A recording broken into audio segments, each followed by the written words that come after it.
Olá, bem-vindo a Vistas sobre a Filosofia Contemporânea.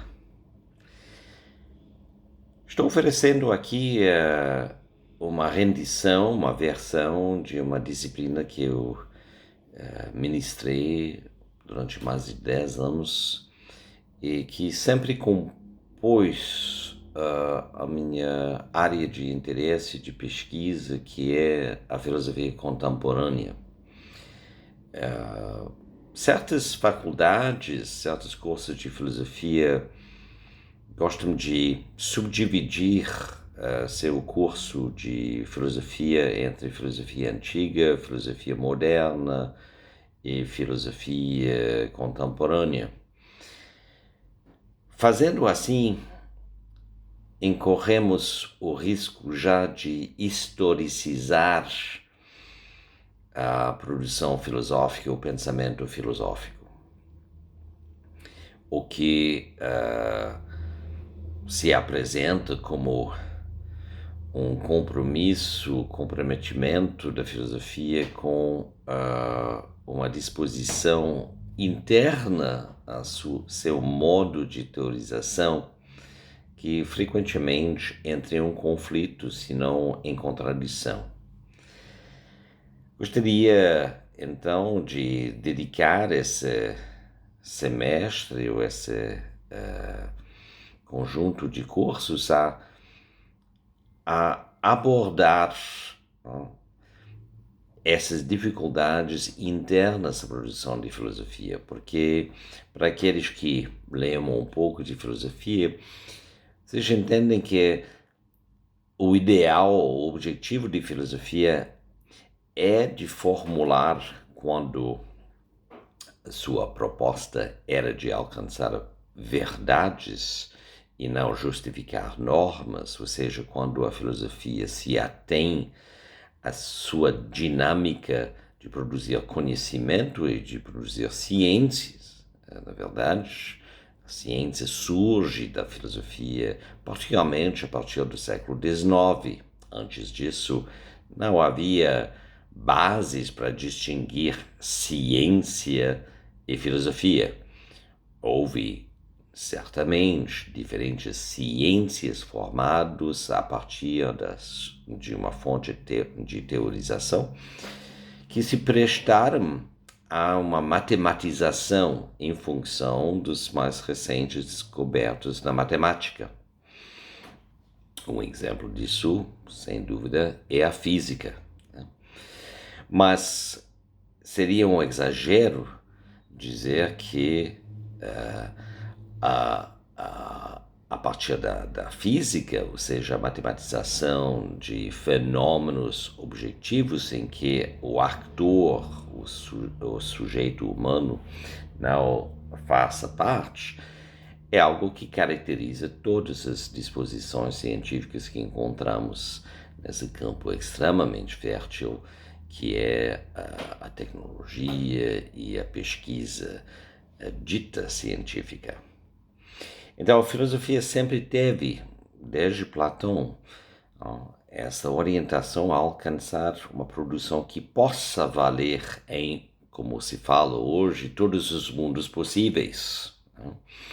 Então, o universal, a universalização do conhecimento de filosofia é um componente que fez com que é difícil falar de uma história da produção filosófica sem reduzir, sem menorizar, às vezes sem muita justificação, esse compromisso mesmo da filosofia. Então, se em certos departamentos ensina-se história da filosofia contemporânea, devemos constatar que essa designação é quase uma contradição em si. Não?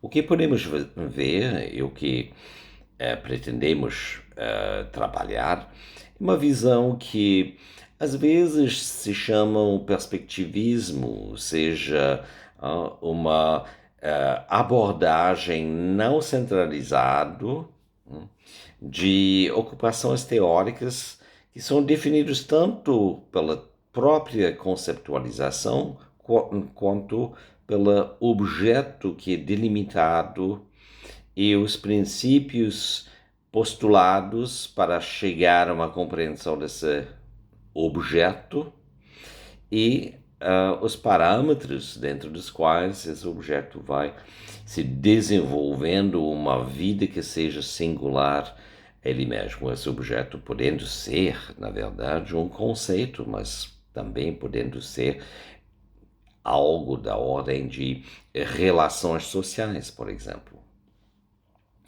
Então, a minha proposta será de abordar algumas das grandes teóricas que trabalham dentro desse campo, que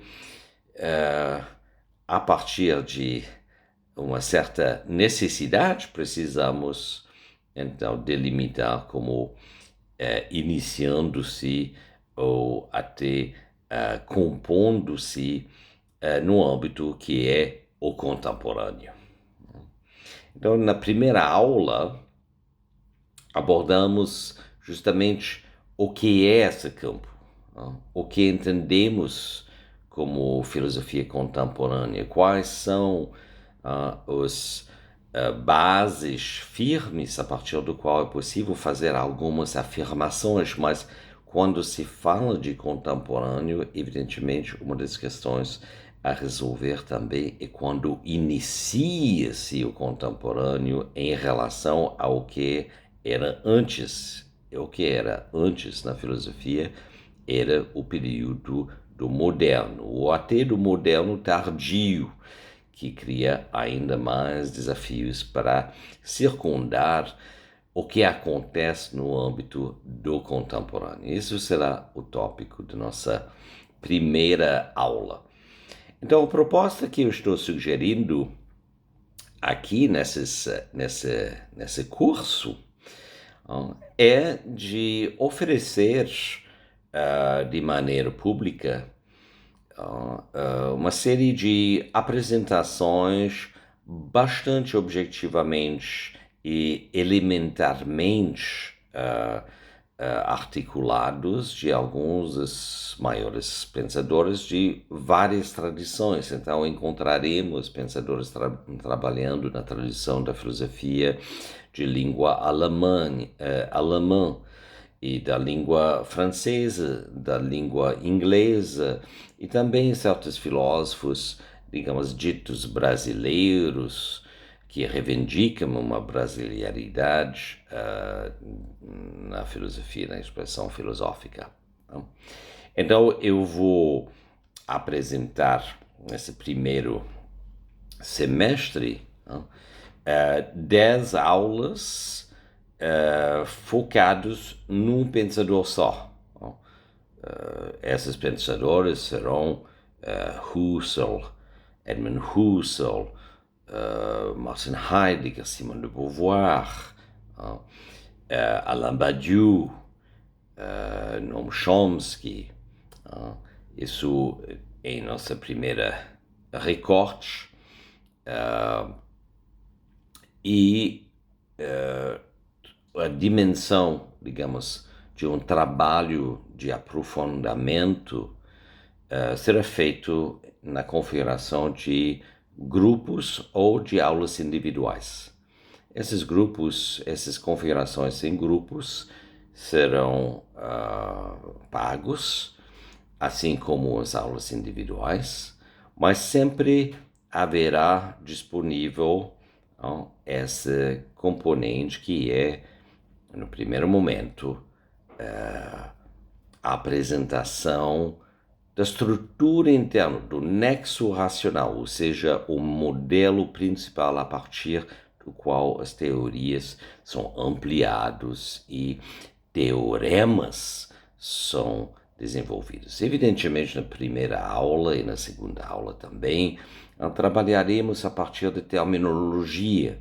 Tem muitos termos, muito vocabulário na filosofia que é usado fora de um contexto teórico específico, e gostaria de discutir também quais são alguns desses termos, quais são esses conceitos, como esses conceitos se medem ou se comparam a seu uso tanto na filosofia moderna quanto na filosofia antiga, não? Porque tem várias inflexões, tem várias questões de continuidade, de ruptura, então, e também tem vários parâmetros que se tornam mais explícitas, por exemplo, a relação entre sujeito e objeto, a relação entre cultura e natureza, ou sociedade e natureza. Então, as primeiras aulas tratarão desses desafios. Também faremos um levantamento generalizado entre as principais correntes do pensamento filosófico e sempre essas aulas serão sempre então acompanhados pela configuração de aprofundamento, também fazendo parte da atividade de formação autônomo que estamos apresentando aqui, pois não estou fazendo isso vinculado a nenhum programa universitário, é componente de escrever um texto no qual se aplica as técnicas de análise textual e também de metodologia de pesquisa, porque um texto filosófico, no âmbito da pesquisa, no âmbito de um aprofundamento do conhecimento, sempre está voltado a entender por que um pensador, um pensamento filosófico, uma orientação conceitual, uma orientação teórica, está sendo discutido tanto no âmbito contemporâneo. Isso supondo que hajam razões que ultrapassam sempre simplesmente um efeito de moda. Evidentemente, o efeito de moda também contribui a entender quais expressões filosóficas se tornaram hegemônicas em determinados tempos, inclusive ou de nossa. Então, muito bem-vindo. Desejo a todos um excelente mergulho ou caminho para adquirir estas vistas de filosofia contemporânea, e a gente se encontra na primeira aula, que então será consagrado a determinar alguns dos princípios e dos parâmetros dessa disciplina, mas também como se caracteriza o contemporâneo dentro da filosofia. Obrigado.